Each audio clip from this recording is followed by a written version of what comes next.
Salam Madam, my name is Joyce Irene and I will be presenting on task 1. So as you can see, our group has chose to do a tuition registration database. The theme we have chosen is education. Our group has decided to develop a database called tuition registration database for our mock organization called Knowledge Giver. Knowledge Giver is an organization that makes little profit. This is because we emphasize providing lesser tuition fees for students in need. Furthermore, we only give minimum salary to teachers who want to participate in our organization. This is because our aim is to provide quality education for those in need. In relation with SDG 3 quality education, we have agreed to develop a tuition center in Kompak where every student has a chance to go for tuition. As our motto is, education is the movement from darkness to light. Our database consists of 7 main tables such as the student, teacher, tuition fee, salary, and class table.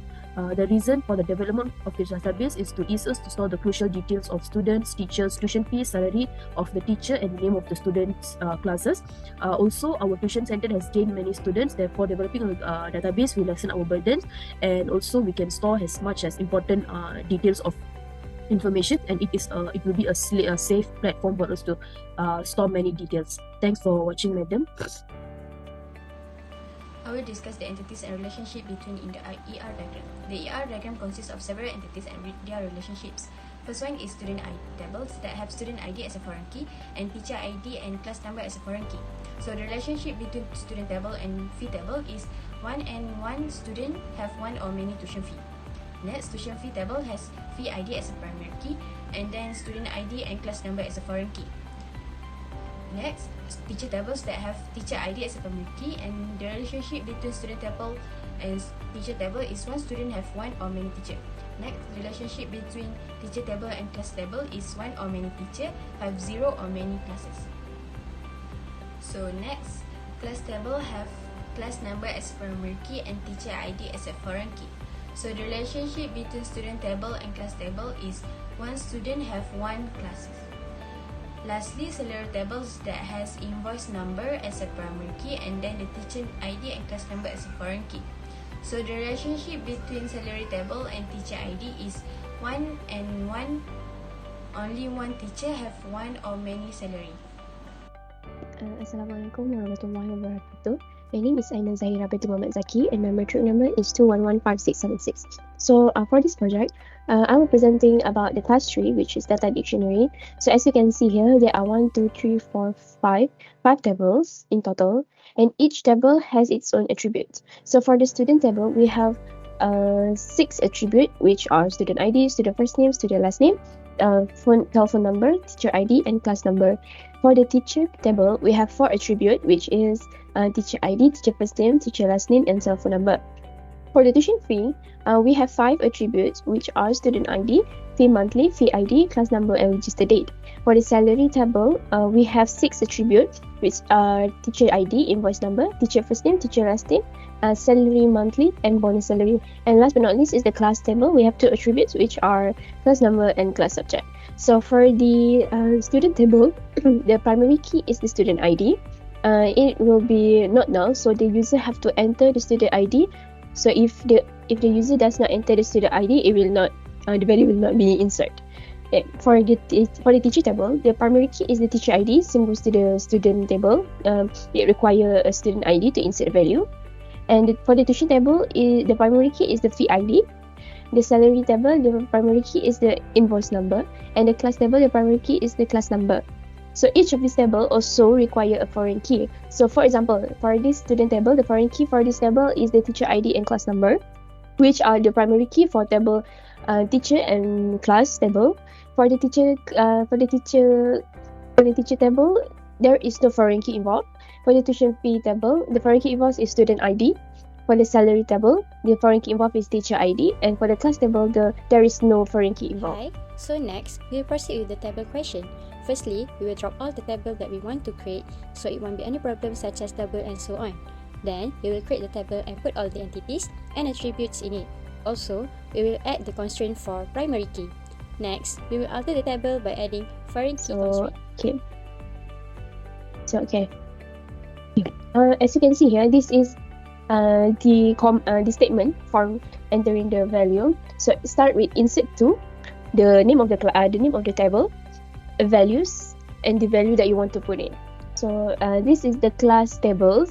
Okay, so the class table, I'll start with insert into the class, and then these are the attributes, class number and class subject, and this is the values which are 01, 02, 03, 04 until 06, and each of this class has its own subject, which are mathematics, English, science, Arabic, Mandarin, and history. So for the teacher table, same as the class table, I will put in the attributes value. Start with it must follow the order, right? So we will start with teacher ID, teacher first name, teacher last name, cell phone number.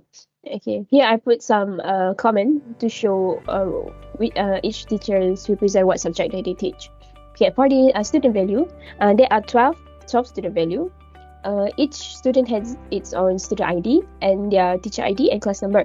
So as you can see here, I put in the values in orders, which are the student ID, student first name, student last name, telephone number, the teacher ID, and the class number. Same goes to the other student, Amirul, Khairul, and as you can see here, student ID is increasing by one number, which are 100, 101, 102, 103, and so forth. So it's a consistent increment lah. For the teacher class also same, and it start with 0, 10, 0, 20, so the increment is by 10. Okay, for the tuition class, tuition fee table, same as the previous table. So I insert the value based on the arrangement of the attributes.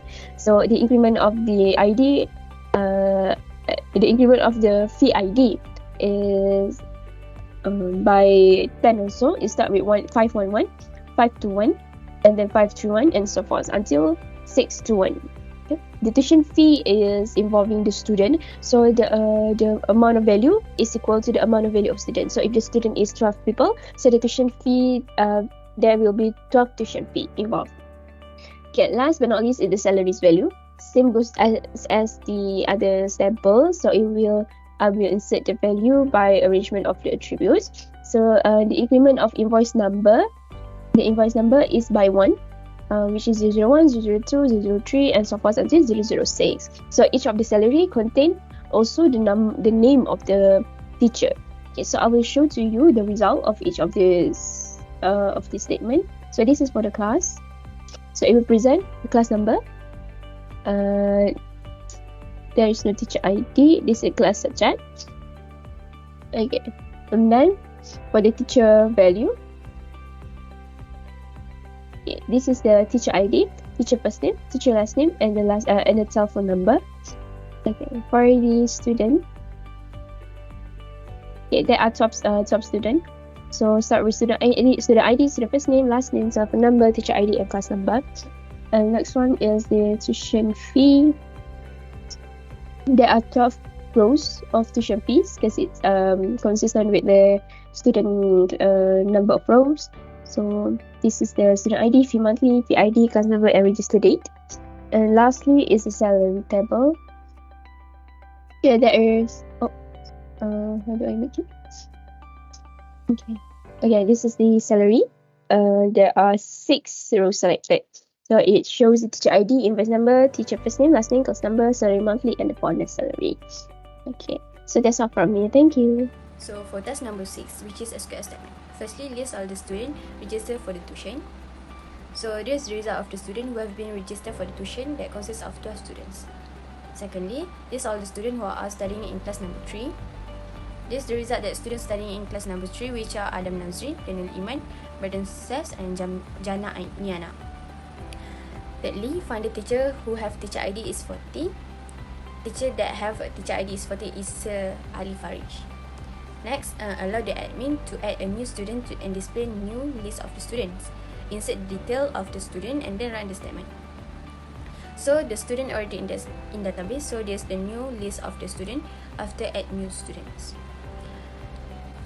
So for task number 6, which is SQL statement. Firstly, list all the students registered for the tuition. So this is the result of the student who have been registered for the tuition that consists of 12 students. Secondly, list all the students. After that, allow admin to remove a student which is student first name is Alia.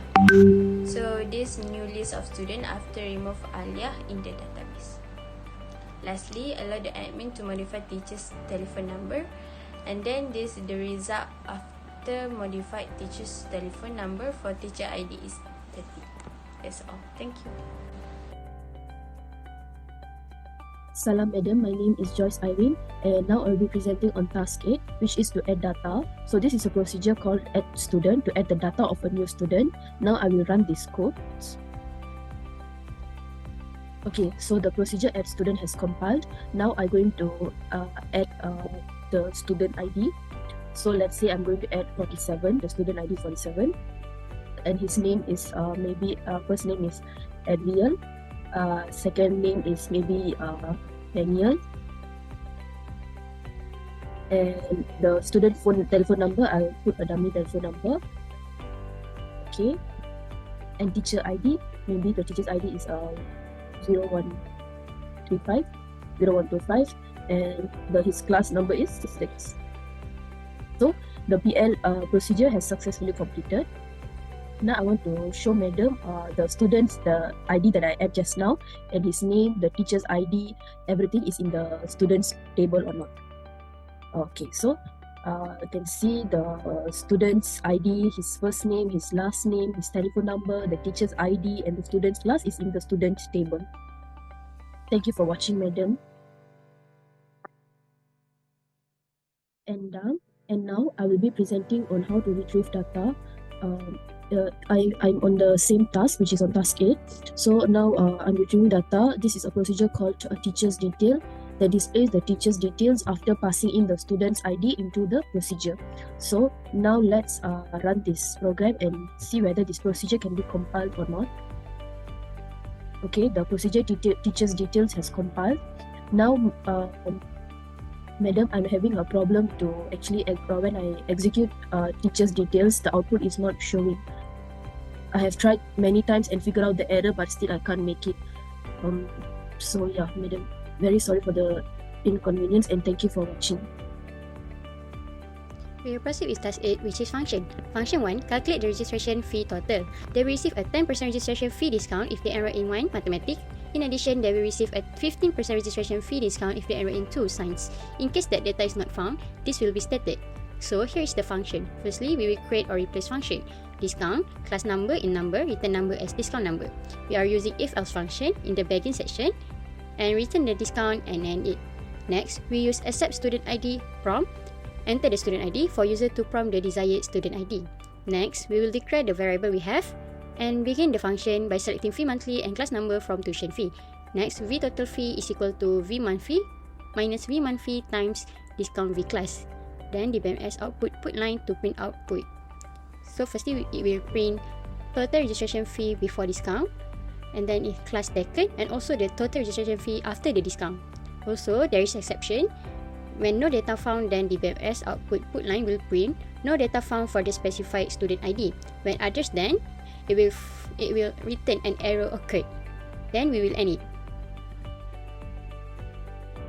So we will enter the student ID 101 and the output will show total registration fee before discount is 400, class taken is 1, total registration fee after discount is 360. This is because the student ID 101 is listed in the student ID. However, we will try enter the student ID 0 and then output will show no data found for the specified student ID. This is because the student ID is not listed in the student ID. Next, function 2. The first name of all the students enrolled in a certain class can be retrieved using the function get student in class. Firstly, create or replace function get student in class number in number, return sys cursor is student sys with cursor. Then we will begin by open student for, select student first name from student where class number is equal to class number, and then we will return the students and end it. Next, we will declare all the variable and then begin it. Student cursor equal to get student in class 3. Then we will start with the loop. Fetch student cursor into student name, exit when student cursor is not found, DBMS output put line student name, and loop, close student cursor and end it. Here is the output.